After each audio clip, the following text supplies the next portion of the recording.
You're not ashamed of yourself? Hey, Pajit. Pajit, you're a biological weapon in this country. You should be ashamed of yourself. पिछले कुछ साल से Indians को racism face करना पड़ रहा है और world wide Pajeet word common हो चुका है जो कि रेसिस्ट स्लर है। और पजीत, पूपजीत, पजीत चिम्स, पाकीस जैसे रेसिस्ट अब्यूज इंडियंस के खिलाफ हर जगह वायरल है। और सिर्फ यही नहीं, हिंदू गॉड्स को एज अ मीम और कार्टून कैरेक्टर समझा जाता है।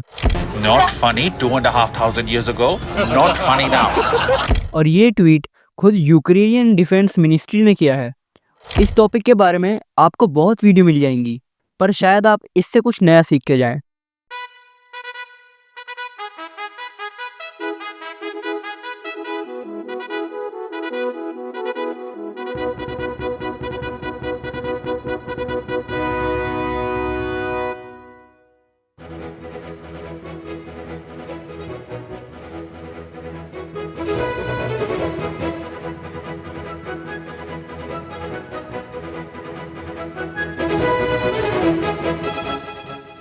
करीब 4 साल पहले YouTube पे एक म्यूज़िक वीडियो अपलोड होता है करी पुलिस नाम से, जिसमें दिखाते हैं कि कैसे इंडियन लोग सिर्फ करी करी करते हैं और तभी करी की तरह स्मेल करते हैं।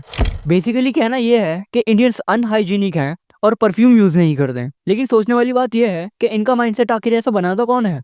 हमारे खुद के इन्फ्लुएंसर्स। परमवीर बेनीवाल जो कि एक ट्रैवल ब्लॉगर हैं, उनके एक ब्लॉग में वो चाइना में एक लड़की को मना करते हुए कहते हैं कि वो वहाँ की नॉनवेज नहीं खाते, लेकिन फिर वो उन्हें मोबाइल में कुछ ऐसा दिखाती है। दिखाती हूँ इंडिया खाना तुझे। इसने निकाला टिकटॉक खोल के मेरे को दिखाने लग रही है video. You see this video? Wow. Oh my god. It's like for some pets to eat. What's this? अब हमें तो पता है कि ये सब क्रिंज है, पर वो जो बाहर का बंदा देख रहा है उसे तो यही लग रहा होगा कि इंडिया की असलियत यही है। लेकिन वो लोग जो हमारे देश को बदनाम करते हैं, पूरी दुनिया के सामने इंडिया का सर नीचे झुकवाते हैं, उनको बस नाम कमाना है। और इंडियंस को हमेशा ब्राउन, गरीब और ट्रेडिशनल आउटफिट में ही दिखाया जाता है। अब ज़रा ये वीडियो देखो जिसमें 3 इंडियंस पजीत वर्ड के बारे में बात कर रहे हैं और लोग कमेंट्स करते कहते हैं 3 Pajeets talking about Pajeets is always be funny. 3 Pajeets change their accents and they are trying to act superior. अब देखिए दिक्कत यह है कि हम लोग हमेशा अपने आप को इनसे छोटा मानते आए हैं, जबकि हमारे देश के जो पढ़े लिखे लोग हैं वो इनके ही देश में इनसे आगे निकल चुके हैं, जिससे इनकी जली पड़ी है।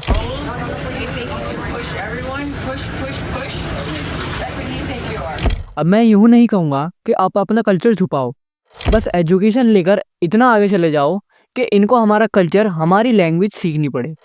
जैसे कुछ लोग हमारी पॉपुलेशन के चक्कर में कभी हिंदू बन जाते हैं, कभी हिंदी सीख लेते हैं।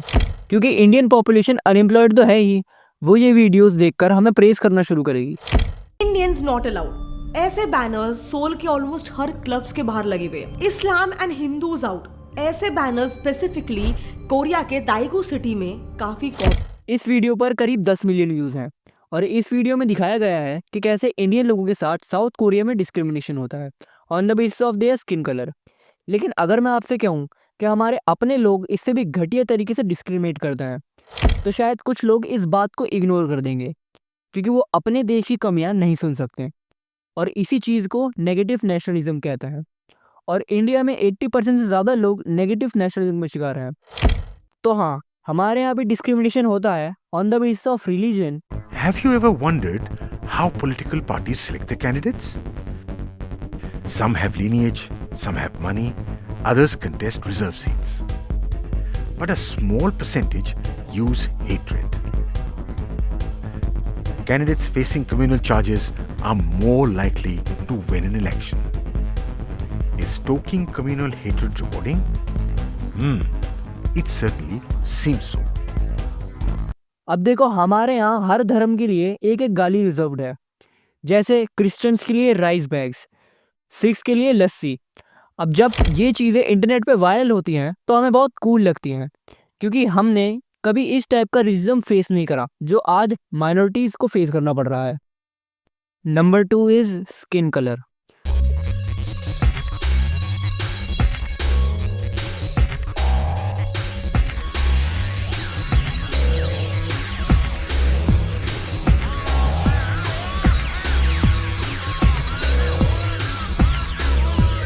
फेयर एंड लवली जैसी क्रीम, जो कि इन्हीं लोगों की वजह से ये क्रीम इंडियन मार्केट में 6500 करोड़ रुपए का रेवेन्यू जनरेट करती है हर साल। लेकिन फिर भी समाज की वजह से ऐसी ऐसी क्रीम चलती हैं।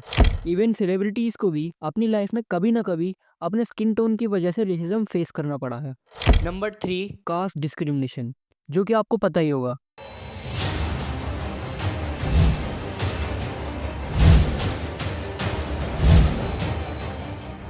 अब कुछ लोगों को लगता है कि कास्ट डिस्क्रिमिनेशन खत्म हो चुका है, लेकिन कभी दलित को मार दिया जाता है इसलिए क्योंकि उसने पानी चुराया था जिससे वो अपनी खेत में पानी डाल सके, या फिर उसको मार दिया जाता है कि उसने मूछें कैसे रख ली, या फिर कभी उसे इसलिए मार दिया जाता है कि उसने अंबेडकर जयंती सेलिब्रेट करी। इंटरनेट पर अंबेडकर जी का मजाक बनाना कूल लगता है, लेकिन वो इसी चीज़ को दिमाग में रखकर हमें इक्वालिटी सिखा कर गए। Number 4 is racial discrimination.